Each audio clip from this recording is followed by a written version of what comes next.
Good evening, ladies and gentlemen. I'm Joe, he's Nick, and you are listening to the Nick and Joe Show, coming to you live from the Think Radio Broadcast Centre in Canada's capital city, Ottawa. Of course, that doesn't include Nick. Nick is coming to you live from Bunker F, which is Nick's farm. Because it's far more pleasant to be out on the farm than it is to be here in the studio sitting across from me, Nick. Well, I don't know. There's days, Joseph, like today when my tractor broke about 6 weeks ago. The transmission had issues. I had to have it fixed. So I took it in and it took forever to get fixed. And then 3 days ago, it was supposed to be home. Well, turns out that the truck they were going to send to pick the tractor up to float it home broke down. And it's been 3 days in the repair shop, and it's still not home. So imagine playing Xbox with one thumb. That's what I feel like right now. Playing Xbox with one thumb. Yeah, you know the Xbox controller? You wouldn't. You know what, I actually don't. I've never done Xbox. That's, as soon as I said that, imagine, let's see, riding a bike with one leg. Okay. That's what it's like. Okay, well, I don't know if I would have necessarily, phrased it all that way, but there it is. No, that's what I feel like. Yeah, well, you're the king of cliches when it comes to that kind of stuff, Nick. What's the one you like? I feel like a one. Come on, when someone says, we're going through a cash. If you've ever been with Nick, well, and ladies and gentlemen, you have never been with Nick, obviously. But when he goes through a cache, okay, and somebody asks him, how was your day going, or something like that, or you go to a restaurant and the waiter comes and says, how's it going? You having a good day or whatever? Nick's always got a cliche or some saying that's well prepared, and I'm convinced he rehearses these. So come on, Nick, give us one of them. I feel like, hello? Oh, don't tell me I've lost you already, Nick. Come on. No, I'm here. I've got two shows running at the same time. I'm trying to kill one. Hang on. Oh, you should have done that before. I know. It normally works. Anyway, go on about your cliches. You were saying about cliches. You feel like a one-arm bandit with, you feel like one-arm paper hanger with half an arm. Oh, okay. See, that's a new one. I haven't heard that one yet. I haven't used that one on you? No, you haven't used that one on me or near me. See, if you think about it, a one-arm paper hanger is really busy. But if he's only got half an arm, he's really busy. A one-armed paper hanger with half an arm. Okay, see? Right. Do you practice these, Nick? We have to do a whole show on Nick's cliches. After I come up with them, I do. I use them a lot. No, I got asked the other day how I'm doing. I said I feel like a three-legged chicken. I'm making making lots of circles, but I'm not getting anywhere. Now there's a Ronald Reagan joke that he used to say, but I don't remember it. But all I remember was a three-legged chicken. Oh, I thought you meant it's not that the Democrats don't know anything. It's just so much of what they know just isn't so. Okay, well that's an interesting way of putting things too. I stopped at. On the way into the studio today, because our printer's out of ink, so I stopped at the store and I picked up these ink cartridges, and it turns out I picked up the ones for the wrong type of printer. So now I've got to figure out, I got to bring these back, and hopefully they take them back, because the package is open. They should take them back, but... as long as you have the receipt within 90 days. Well, it could if they're looking and go, well, did you use the cartridges? And you'll say, no, they're the wrong ones. They're the wrong ones. It's not like you can use a pen for 10 minutes, say, oops, I don't like it, and use up 10 minutes worth of ink. I know, Nick. All right, where are we here? So, what is the first item on our agenda tonight, Nick? I know it's somewhere. Do you have the show open? I don't even have the show open on the website here. You know that? We should have that. I should be more professional and all that stuff, but I'm just not. Oh, I said thank radio. Thank goodness. The first item.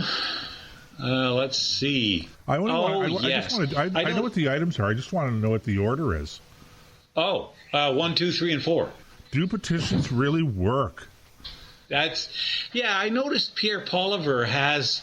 You know what? If there was ever a bulldog with sharper teeth, I don't know who it is.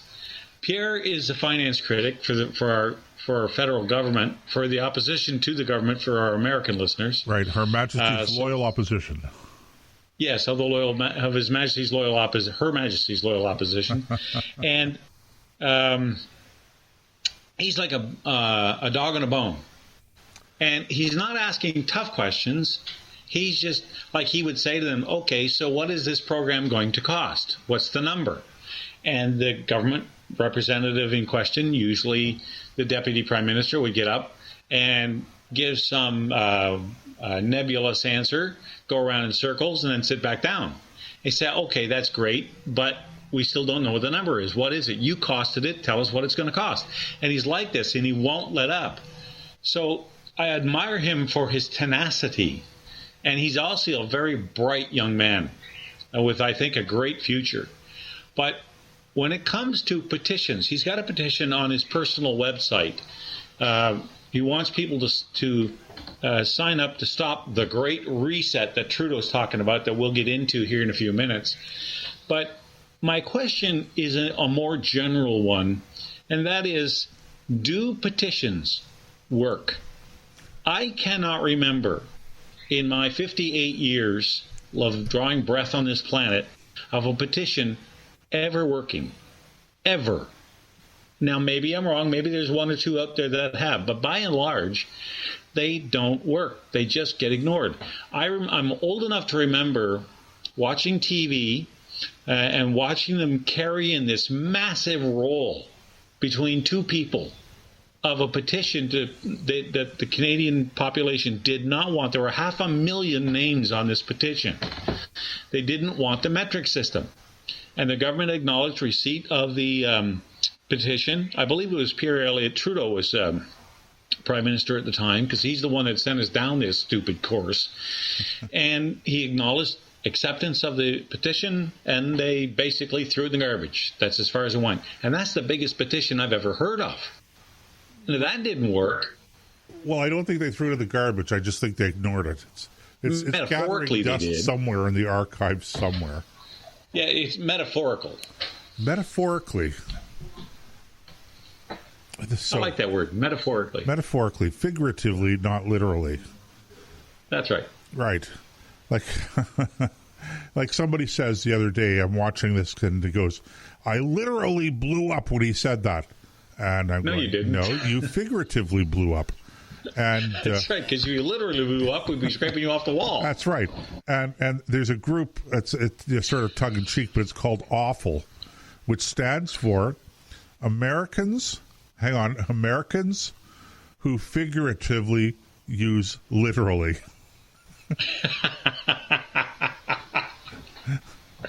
Okay. But I digress. Yes, you do. But, you raise an interesting topic that maybe is kind of fun to talk about, is how people misuse phrases. Well, I was on a Twitter spat, actually, with somebody this morning. A very little spat. It wasn't that big a deal. It's just that it had to do with COVID, the vaccine. And I came across someone wrote, I should say, on Twitter, someone tweeted that the Canadian government had secured, I know what it was. Somebody was curious. The Canadian government announced that they had secured 57 million doses of the vaccine.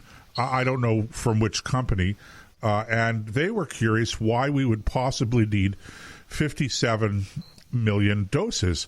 So I replied that it's my understanding that for both of the vaccines that are now just emerging, coming to market, that you actually have to have 2 injections. You have to have one, and then you have to have another one, a booster, I guess is what it's called, 2 or 3 weeks later. So given the population of Canada, it makes sense that you're going to have somewhere upwards of 60 billion plus vaccines available. But I said, but the real question is, how is it that you've secured a vaccine that hasn't even been produced yet? You can have ordered a vaccine, but you can't have secured the vaccine that you've ordered. And my question was, does nobody speak proper English anymore? And then somebody started back on me going, no, it's secured, and look up, dummy, look up the... I go, okay, no, it's not secured. You can't secure something unless it's in your possession. So that's what secure means. And then this guy rudely broke back to me and said, I'm just not interested in having this conversation with you. And because so you looked it up and found out you were wrong. No, and so I was very polite. I said, thank you very much, but I can't help but make the observation that you were the one that started having the conversation with me. I never. This wasn't even the same person that I had written to originally. Anyway, so that's kind of the whole thing. But on the subject, going back, Nick, about petitions and what have you, I mean, the truth is that petitions and, demonstrations generally don't really work. A demonstration might work if, you had 2 or 3 million people demonstrating for several days on end. You see this in Belarus right now, large demonstrations against the government that have been on again, off again for the past several weeks. You see, if you recall, some of the anti-communist demonstrations that went on in Europe towards the end of the Cold War, with the one after another communist government in Eastern Europe, when they were falling like dominoes. I don't know if you recall that, Nick, but I do. Because you see, you didn't have. I don't know how much access you had to television down in the boiler rooms there. We had it piped in. You guys, you guys in the lower decks didn't get to see much news. Oh, we were all the news you need to know about. Fires went out, we were news. Anyway, so that was another digression. Anyway, that's right. Millions of people taking to the streets, and 1 million people taking to the streets is pretty impressive. But even then, you're talking 2, 3, 4, 5 days in a row, and then a general strike, etc. Now, really amazing. I can't let the occasion pass without making this observation: that 1 million people can march in Budapest, or in Bucharest, or in Warsaw, or even in Moscow or Kiev or any of these places, and it's still relatively peaceful. And stores are not being looted, fires are not being set, etc. And then you have 100 people demonstrating in Portland, Oregon, and they burn the place to the ground. They're trying to burn the city to the ground. It's really quite astonishing, the sort of the difference between those two examples of populations demonstrating, where one was really a population coming out en masse to express their views politically, whereas the other side, the one, the burning and looting, is really just about burning and looting. It's just about hooliganism. So couldn't let the occasion pass without mentioning that. Anyway, that kind of thing impresses, but even just doing it one day, it's not that it's impressive, but it's not enough to force a government or to compel a government to do anything in particular. So the whole purpose of petitions, and just to finish the thought here, is politically is, yes, look, fine, sign a petition, but if it's not in the proper format, that is to say, it's not structured properly with the right language, etc., it's not a valid petition to the House of Commons. So if you have Pierre Pulliver or any other member of Parliament saying, sign my petition for